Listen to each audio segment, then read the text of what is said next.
रूसी भाषा में किंझल का मतलब खंजर होता है।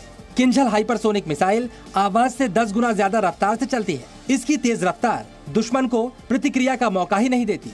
किंझल हाइपरसोनिक मिसाइल 2000 किलोमीटर तक हमला करने में सक्षम है। ये सेंसर और रडार सीकर से लैस है, जिससे इसे जमीन से समुद्र तक सटीक हमला करने की ताकत मिलती है। ब्यूरो रिपोर्ट, जी मीडिया।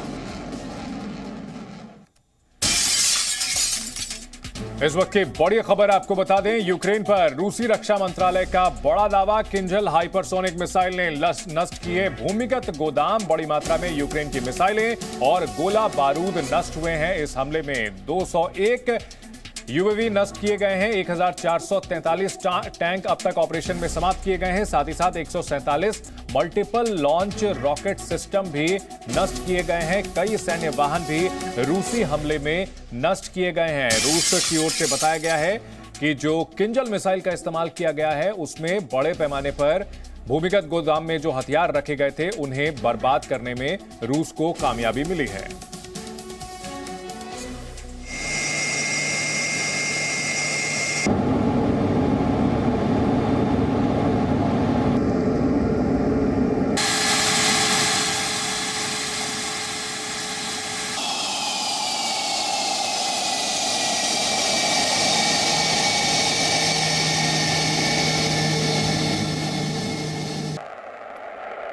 रूस ने यूक्रेन के खिलाफ पहली बार सुखोई 35 का इस्तेमाल किया है। ये तस्वीरें रूसी मीडिया के हवाले से जारी की गई हैं, जिसमें दिखाया जा रहा है कि एक स्पेशल ऑपरेशन के लिए सुखोई 35 को तैयार किया जा रहा है। यूक्रेन कई दिनों से रूस के हवाई हमलों के खिलाफ मदद की मांग कर रहा है और ऐसे में ये जो तस्वीरें आई हैं ये ज़ेलेंस्की और यूक्रेन की परेशानी बढ़ा सकती हैं। सुखोई 35 बेहद उन्नत किस्म का विमान है, बहुत ही मारक लड़ाकू विमान माना जाता है और सुखोई को उतार करके और कल जिस तरह से किंझल मिसाइल का इस्तेमाल किया है रूस ने, यानी अब वो अपने हथियारों की इंटेंसिटी बढ़ा रहा है, घातक हथियारों का इस्तेमाल कर रहा है।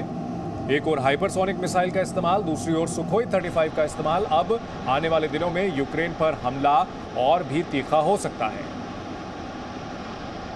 रूस और यूक्रेन का युद्ध अब जमीन से उठकर आसमान तक पहुंच चुका है। इंटरनेशनल स्पेस स्टेशन में रूसी अंतरिक्ष यात्रियों ने यूक्रेन के झंडे से मिलता हुआ स्पेस सूट पहना। उन्होंने ऐसा क्यों किया, अभी तक इसकी वजह साफ नहीं है, लेकिन इस घटना का प्रभाव बड़ा हो सकता है।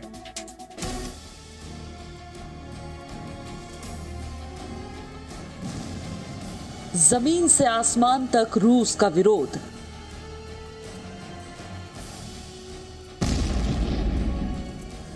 युद्ध के खिलाफ आसमान से संदेश।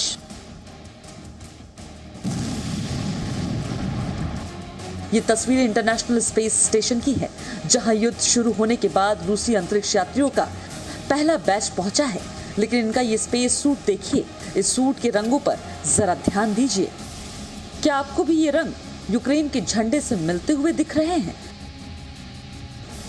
इनके सूट में भी पीले रंग का लगभग वही शेड है जो यूक्रेनी झंडे में इस्तेमाल होता है और पीले रंग के साथ नीले रंग का मेल, यानी रूसी अंतरिक्ष यात्री युद्ध के खिलाफ हैं और यूक्रेन का समर्थन कर रहे हैं। रूस के इस रंगों के खेल की वजह तो अभी सामने नहीं आई है, लेकिन सुनिए अंतरिक्ष यात्रियों ने क्या कहा।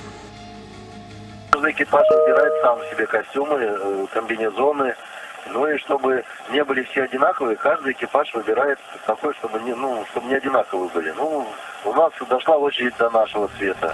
ये तस्वीरें कजाकिस्तान के बैकानूर की हैं, जहां रूस ने अपने रॉकेट से तमाम देशों के झंडे हटा रहा है।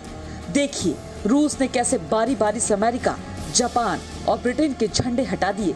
ये वही देश हैं जो इस युद्ध में रूस के खिलाफ खड़े हुए हैं। झंडा उतारने से रूस का मतलब साफ था कि चाहे जमीन हो या आसमान, रूस के खिलाफ बोलने वालों को वो माफ नहीं करता। ऐसा नहीं हो सकता कि जमीन पर वो जंग लड़े और आसमान में शांति और विश्व बंधुत्व का पाठ पढ़े। इस स्पेस सूट से रूस क्या कहना चाहता था, उसका मतलब क्या था, ये तो साफ नहीं है। लेकिन एक बात पूरी तरह से साफ है कि इस वक्त सोते जागते भी पुतिन के ध्यान में सिर्फ यूक्रेन बसा हुआ है। ब्यूरो रिपोर्ट, जी मीडिया। इस वक्त की बड़ी खबर आपको बता दें, नेविगेशन के लिए इस्तेमाल किए जाने वाले ग्लोबल पोजिशनिंग सिस्टम यानी जीपीएस से रूस को अलग किया जा सकता है। रूस की अंतरिक्ष एजेंसी रोस्कोस्मोस यानी रूसी संघीय अंतरिक्ष अभिकरण के प्रमुख दिमित्री रोगोजिन ने कहा कि रूस यूक्रेन संघर्ष पर प्रतिबंधों के तहत अमेरिका रूस को जीपीएस उपग्रह नेविगेशन प्रणाली से हटा सकता है। इससे पहले भी रूस के खिलाफ अमेरिका कई प्रतिबंध लगा चुका है और इसी सिलसिले में उसे जीपीएस से भी हटाया जा सकता है। एक और बड़ी खबर आ रही है, रूस ने युद्ध के 25वें दिन हमले तेज कर दिए हैं। रूस ने खार्किव, साल्टोवका समेत कई हिस्सों में भारी गोलाबारी की है। खासतौर पर रूस की ओर से खार्किव में आज भी बड़े हमले किए जा रहे हैं। खार्किव में पहले यूक्रेनी सेना की कई इकाइयां तैनात हैं जिन पर रूस की ओर से जबरदस्त हमला किया जा रहा है। खार्किव शहर, जो कि यूक्रेन का औद्योगिक शहर माना जाता था, अब लड़ाई का एक खतरनाक मैदान बना हुआ है जहां पर जबरदस्त हमले किए जा रहे हैं। इस बीच बड़ी खबर आ रही है कि यूक्रेन के खिलाफ रूस की बड़ी कार्रवाई। तटीय शहर ओडेसा की ओर बढ़े रूसी जहाज। ओडेसा में भी रूस कर सकता है बड़े हमले। यूक्रेन के काला सागर तट के पास स्थित है ओडेसा शहर। क्रीमिया के पास पड़ता है ये ओडेसा शहर। यहां पर भी अब रूस की नौसेना अटैक करने की तैयारी में है। यूक्रेन की नौसेना क्राइमिया में रूस के अधिग्रहण के बाद से ही काफी कमजोर हो चुकी है। ऐसे में रूस के नौसेना के अटैक का सामना करने के लिए क्या ओडेसा तैयार है?